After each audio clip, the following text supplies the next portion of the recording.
So I will welcome to the stage, Andrew. Just head whichever wish you are. I think it's water, but it might be vodka. I don't know. It might be vodka. Helen, Max, Dan.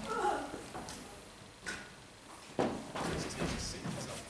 think there only seems to be 3 microphones on there, so you may have to share. So I'll work my way along the panel, and if you just give a quick introduction to yourself and what you're doing on stage, basically. I want to learn stuff. So Andrew. Yes. Once you finish pouring your water, or vodka. I think it's vodka. Wet my whistle. Yes. Wonder Woman's turn. Yes. So what are you doing here? What do you do? You invited me. I'm the producer-director of the Dan Dare audio adventures. And also, in the past, for company B7 Media, we've been doing other cult classics like Blake 7, Martian Chronicles, Ray Bradbury from BBC, and also Isaac Asimov's I, Robot. So we like our sci-fi. Have you always liked sci-fi, or is this something you came to love when you became involved in making? No, I've always been a fan of space and science fiction, and in my youth I used to enjoy the likes of Doctor Who and Jerry Anderson's Thunderbirds, and I just love the imagination and all that side of stuff. Yeah, no, definitely. Helen, what's your involvement in this world of... I'm relatively new to B7 as one of their producers, so I made the new trailer for Dan Dare, and I'm working on a series of audiobook anthologies and some, what would you call them? What would I call them? I think there's some theatre collaborations for audio. Yeah. Lots of other bits and pieces. Yeah, just anything Andrew throws at me, really. Which is quite a lot. I was going to say, does that happen a lot? Is it like... You should see my inbox. It's called the art of delegation. It's brilliant. It's an art I've been learning and relishing and enjoying. But so Helen's across our new audiobook range, which is, as she says, a series of Victorian anthologies. We've got an arrangement with Sci-Fi London, does the International Science Fiction and Fantasy Festival in London each year. And we're doing a series of, curating a series of science fiction stories, both classic and also new. And we've got a few other exciting things coming up as well. So, Dan? I've known Andrew, I think, since I was 17. Indeed. And he asked me to come on board to produce a series of web films to promote the new Dan Dare. So that's what we did. I mean, I've been a fan since I was a kid, so it was a bit of a labour of love for me. Yeah, I mentioned that part. I was a fan since I was 3 and a half, and I have actual audio evidence of this because my grandfather interviewed me on a little reel-to-reel when I was 3 and a half and asked me what my favourite TV series were, and I said, Blake 7, Star Trek and Flash Gordon, and I was 3. Well, there is evidence. So yeah, it goes back a little bit. The whole stand-up in the corner. So, Max? I'm the newest addition, I guess, to the B7 roster. I'm doing a co-production with Andrew with B7 for a new science fiction audio drama called Dilation, Which we have a trailer. So first of all, we were going to play a little mini documentary which Dan produced, all about Dan Dare, so you can learn a little bit what you don't know about Dan Dare and the history of bringing it up to date with the audio adventures. Should we play that? This is your work. It is indeed, yep. Fantastic. Good. We can play that one. The video play.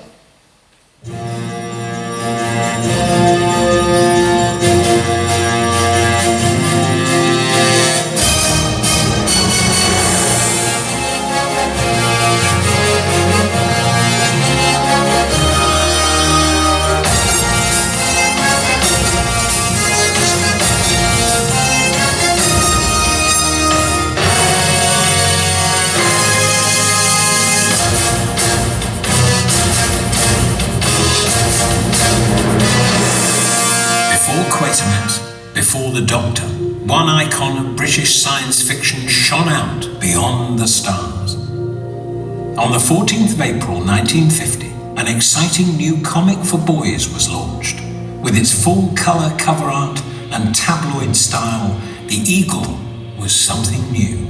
If you talk to people of that generation, the 1950s generation, they remember clearly running down to the local newsagents to buy the original Eagle. Filled with a mixture of weekly comic strips and features, it was launched as an alternative to the American horror comics with their gruesome depictions of death. Headlining on the Eagle's cover, Dan Dare starred in exciting space adventures, co-created by the Reverend Marcus Morris and the renowned illustrator Frank Hampson.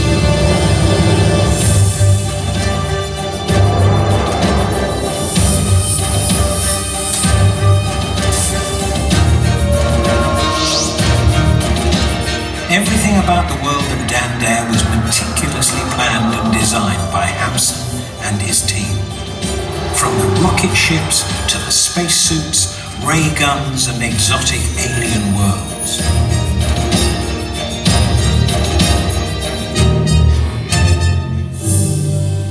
They also created Dan Dare's archenemy, the evil Mekon, supreme ruler and chief scientist of the fiercely logical Trees of Venus. The Mekon proved to be a relentless and dangerous foe throughout Dan's adventures, influencing science fiction writers for decades to come. All of these elements made Dan Dare and the Eagle essential reading. The characters themselves, Dan Dare, Digby, his Batman, Professor Peabody, Sir Hubert Guest, and various other characters that would pop up on occasion, and of course the villainous Mekon, became a sort of family that the Eagle audience grew to know and love. But Dan Dare didn't just conquer the comic book world. In the 1950s, you could buy all kinds of merchandise: toy spaceship, rocket gun, die-cast figures, and even a watch. But most famously, Dan Dare was a radio star. The Radio Luxembourg broadcast a weekly serial featuring the character, of which only 2 episodes remained. It was recorded on wax discs and is lost. Meanwhile, at the Eagle, the sudden departure of Frank Hampson required the search for a new lead artist.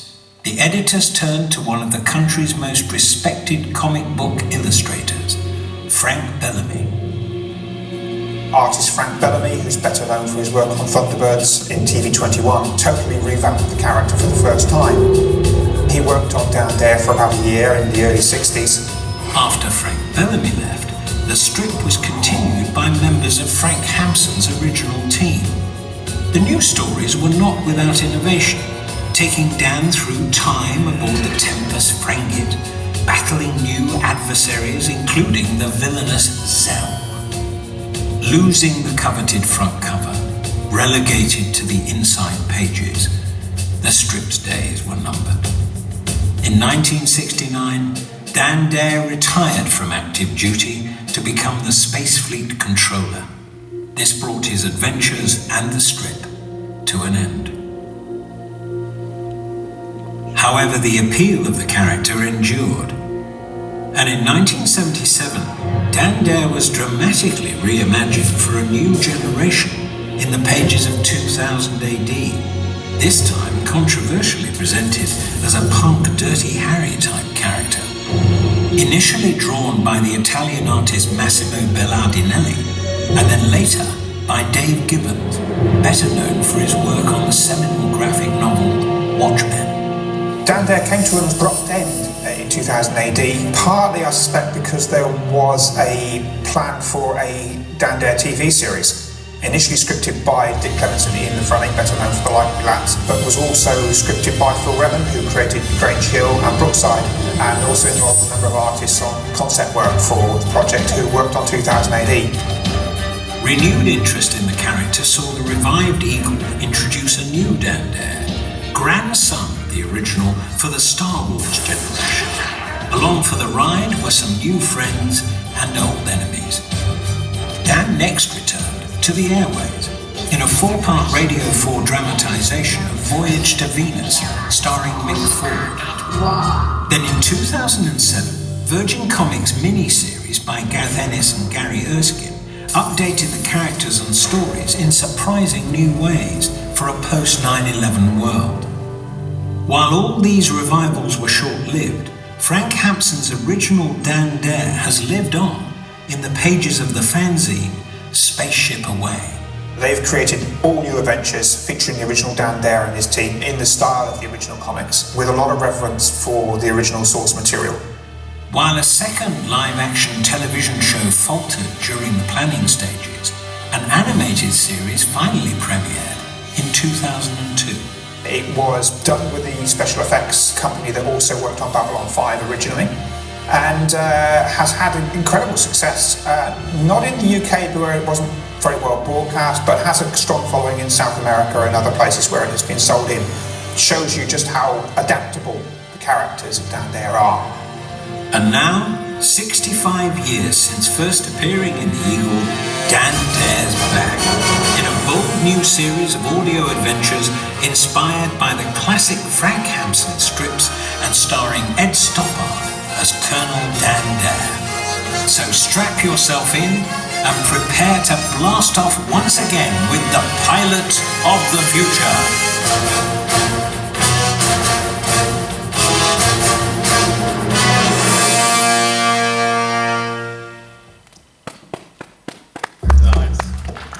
Like it.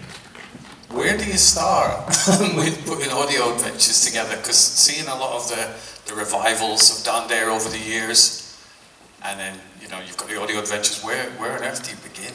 Well, I mean, my father was to blame in a way, because he introduced me to the original Eagle comics, and I just loved the boldness and the visuals of Frank Hampson's artwork and the subsequent artists. And it was when I was at the BBC, in BBC Radio, I knew one of the veteran producer-directors there, a guy called Glenn Dearman, who did do a Dan Dare dramatisation. It was the only one the BBC did. The original ones were back in the 1950s with Radio Luxembourg, Dan's documentary cover. And I knew my Dan Dare, and I very nearly, had it been recommissioned, I was going to be one of the writers on the second series. So I'd sort of harboured for 25 years a desire to actually do it, and not being disingenuous to what Glenn did, I wanted to do it differently. I wanted it to be an audio movie and really bring those comics alive. I found some of what the Meekum, for example, in season 1 sounded like he was speaking on helium. And so when we had done the reboot for audio of Blake 7, and we'd done some other sci-fi classics like Martian Chronicles and Die Robot, and the rights owners loved what we did, and so when we approached them and said we'd love to have an opportunity to bring Dan Dare back for radio, they let us run with it, and I think it was an example of great alchemy. We had a fantastic cast led by Ed Stoppard as Dan Dare, and whilst it's a modern telling, it still retains the essence of what the magic of the original comic strips. And certainly the response we've been having, both in terms of when we released the audio dramas and it's currently airing on BBC Radio 4 Extra. The first 3 stories we did, in fact. The next one is tomorrow, Marooned on Mercury at 6 o'clock, and a fantastic response. It just shows that there's a huge appetite for well-told, compelling action-adventure on radio. It's not just film. I mean, with these episodic audios, what's the running time of those? It varies. I mean, typically, we've done 6 stories, and we wrote them in what we call a sort of 4-act format. So they're sort of 15-minute installments, but the episode, the stories as a whole are about an hour and a quarter. But yeah, they have very much inspired. I used to love, as a kid, watching the Saturday morning serials. I mean, if you think of Steven Spielberg and how he took Indiana Jones, the influence of that was the 1930s, 40s classic serials, Buck Rogers and Flash Gordon. And so that was very much our inspiration, our template for doing this, was the well-conceived characters, a real, very crisp dialogue, but a real pace, a real rhythm to it. So you get on that roller coaster of an adventure and you don't want to get off. So looking at the film that you put together there, good work by the way, very good. Obviously comics are very visual, obviously, because that's what they are. So what is the most difficult thing about transferring something that is visual over to just audio? Well, it's I mean, obviously my background is film. I mean, the narrative of film is that, you know, you can convey a look or a plot development with a visual, whereas with audio you've got to do it through sound design and spoken word. And but you also want to do it in a way that it doesn't get in the way of the story, and you don't have it exposition heavy. And we're fortunate we've got a fantastic team of writers that both know their sci-fi but know their drama. And you know, with everything, it always starts with a script. And with Dan Dare, as with all our productions, we spend a lot of time in developing those scripts to make them as tight as possible. And then when we're in the studio recording them, you know, you're painting the pictures in your mind. So if we do our job properly, then it's going to stimulate your imagination visually from what we've done with sound design and so forth. And the sort of setup for the recording studio, is it a case, you know, we've all watched behind the scenes for some of the Pixar films, for example, where it's Tom Hanks and a mic doing several different takes of a line of dialogue. Is it a similar type setup? Yeah, I mean, animation, they record each character separately. We always try with radio that we have a large studio we record in fact the studios which used to record The Hitchhiker's Guide to the Galaxy. In fact, the narrator, who also plays Digby in our series, Jeff McGibbon, was the original floor prefect, radio floor prefect. So in the studio, yes, we have all the actors for a scene in the studio together. We try to go for much more naturalistic, so it's the physicalization of the performance. Even though it's just the voice, it's important that the actual performance itself is physicalized, because it affects how the voice sounds, and it sells you. You know, if they're being throttled, literally get the actors to throttle each other, but you know, nearly. Yeah, so we record it scene by scene. Sometimes it's various takes. We can go back and just do line pickups and so forth, but it's very fast. So, you know, in a given day in a studio, we will be recording between 40 and 45 minutes of finished drama. And unlike the old days, when radio started out, you'd be recording it, we'd be playing in the music, you'd be doing the spot effects and whatever, actually as you're recording. Now, we just do the performance, we do the actual spoken performance, and then we do everything else in post-production. We also did there's more videos than that which we did, and one of them actually will show some behind the scenes in the studio. So there's at least, I think, 2 little scenes with Ed Stoppard. If you go to dandareaudio.com, there's a whole load of mini documentaries which Dan also did, and one of them we've called Widescreen Audio, because we've got a bit of a rep for doing cinematic audio. So you mentioned Andrew would throw things, not literally throw things at you, because that would be wrong and you could punch him for it, but what's the trickiest thing that he's given to you, Helen, you know, and then how have you dealt with it? I wasn't involved in the production of Dan Dare, but I made the trailer for it, audio trailer. So Dan has already made some, the more teaser trailers, but Andrew wanted something more sort of condensed and an overview. So I make radio trails that promote the BBC's television dramas. And what usually happens is I get the programme, don't worry, it's going somewhere this. I get the programme, I watch it, make a note of the key lines that would go into the trail. And what normally happens is, I've been doing it 5 or 6 years now, I will have maybe half a page of possible clips that I know will tell the story, and I can get all that into 45 seconds. I started working on Dan Dare, and 4 pages later of good clips, I'm talking to Andrew and just saying, I've got too much, it's all great, and this comes back to the writing, because everything has been taken and analysed and considered for use on radio, which means every line of dialogue is perfect on its own as a clip for a track. Got there in the end though. So that was my challenge. So I had to plough through all of those and actually get down 5 or 6 pages worth of great clips into a short trail. So how did you manage to get that down? Oh, and how long did it take? Yeah. Lots of drafts, lots of pulling your hair out. Andrew likes to think he's hard to work with, but he's not that hard when you've gone back and forth on a trail for the BBC. Multiple times, 15 to 20 times about feedback and send a new version. I think we did 5 or 6. Probably. Something like that, yeah. Is there a pressure, I suppose there's a pressure for any project that you're putting together, it's pretty much a question for all of you, but Dan Dare is a huge name. We've seen from that video clip, 1950, Hot Top, still running. I thought Dan Dare went away, but Dan Dare didn't went away, came back, went away. So it's always been around. Is there an added pressure because it's done there?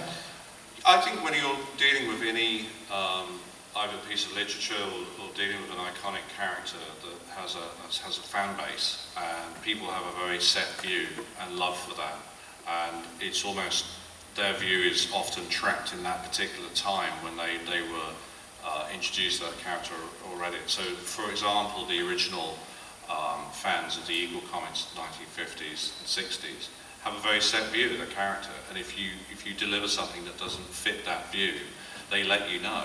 And I think so for us, because Dan Dare as a character has evolved, over the decades, from the original Eagle in the 50s and 60s to 2000 AD in the 1970s, and then again when it was reimagined in the 80s. So we wanted to acknowledge the character and the heritage of that character, but we also wanted to make it relevant for today. And I think the tribute to the team, and it is about the team, it's about the writers, it's the actors, post-production, Helen and Dan and everyone else. The response has been phenomenal, and people have gone, I love, I've still got my original Eagle comics, but I love what you've done in bringing it alive for audio, and that's all you can ask for at the end of the day. You don't want to end up on the sort of Last Jedi sort of fan forum type thing with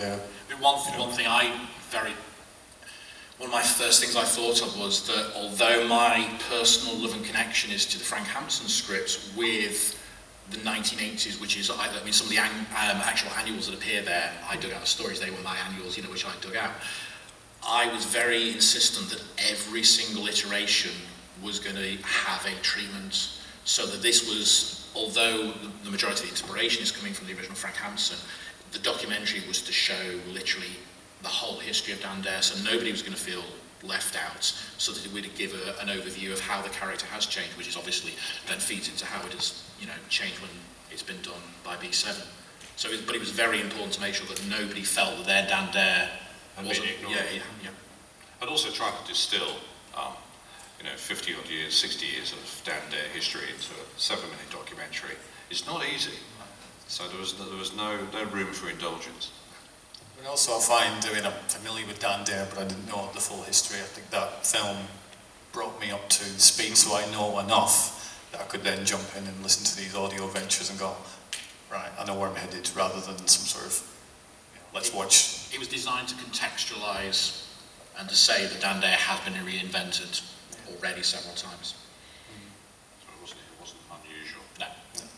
Has anybody got any Dan Dare questions or any Blake 7 questions? I think Bob's probably got Blake 7 questions. Any questions? Any questions at all? Yeah, not general knowledge or whatever, because that's kind of crazy, but...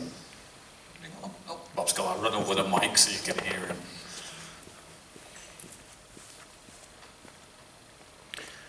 How do you go about, we've seen kind of what's gone on in, what you've shown, but how do you go about kind of casting the voices for these? Do you have an idea in your own mind of how each of the characters will sound, and you're looking for someone like that, or? I had a very clear idea of how I didn't want them to sound. The casting process is often quite an organic process, so once you've got the scripts, you then do a character breakdown, and I have a casting director I've worked with quite a bit, both on our film work and on our audio work, and then we circulate that casting briefing to agents, and they come forward with suggestions. Certainly with some of the characters, I had a very clear idea of other actors I've worked with in the past, so I wanted to work with again. So for instance, in Operation Saturn, which is the 5th episode, the actor who plays Blasco is an actor called Jonathan Rhodes. When we were writing Blasco, I always had Jonathan in mind. But things like the Mekong, for example, that was an incredibly difficult character to actually cast, because we didn't want it to be pantomime, we didn't want it to be a pastiche, it needed to be a real performance, but it had to have yes, he's a thoroughly evil character, but there's another side to the character, and we wanted it to actually be, and in Radharari, who I wasn't that familiar with until his agent came forward, and he it's been brilliant. Hader Reed as Professor Peabody. Originally I was still thinking we would go down the sort of English Rose route, and then someone introduced me to Hader, And she has, I mean, everyone will probably know her from Polder, for playing Elizabeth, and she has a very kind of English cut voice, but she's actually Icelandic. Her natural English-speaking voice has this lovely Scandinavian lilt, and there's an international space fleet, so that Peabody doesn't necessarily have to be typically British, and it just added a different texture and a different flavour. And with audio, you have to make sure the voices are distinctive, because you haven't got the visual reference, you've only got the audio. Excellent. So you've got a table downstairs, really? We do, yes. What wonderful goodies have you brought that people can Well, visit? we brought along the Dan Dare box sets. So what's airing on Radio 4 Extra at the moment, they've split each episode into two parts. So these are the unedited versions. There's various Blake 7 box sets, so there's lots of goodies. But we'd also like to just quickly announce one of our new audio dramas, which comes out at the end of October, called Dilation, which is an original sci-fi thriller written by Max. And we've cut, in fact, another one of Helen's trailers. It's just cut. So if we want to quickly play the Dilation trailer. Calling Eagle. This is Dove. Where are you, Tom? It doesn't matter how good you are at running away. There's 40 years between these photos. Nothing's changed. Your past still catches up with you. What's wrong with you? Dilation lag. Bit like jet lag. Where have you been hiding for the last 20 years? Step backwards before you jump forward. Dad said that she'd arrive as if by magic and tell us wondrous stories of where she'd been. Dilation. We're being followed. Check out the back. An original science fiction drama. Look! It's full of light! What the hell kind of world is this? A Parsec production in association with B7 Media. Coming soon.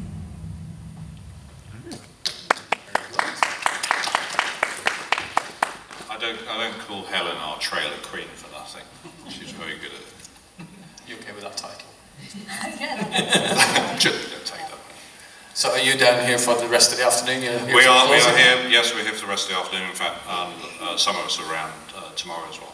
Okay, fantastic. I'm going to pop down and see what goodies you've got. Excellent stuff. So everybody else should pop down too. Any final questions before? Oh, one down there.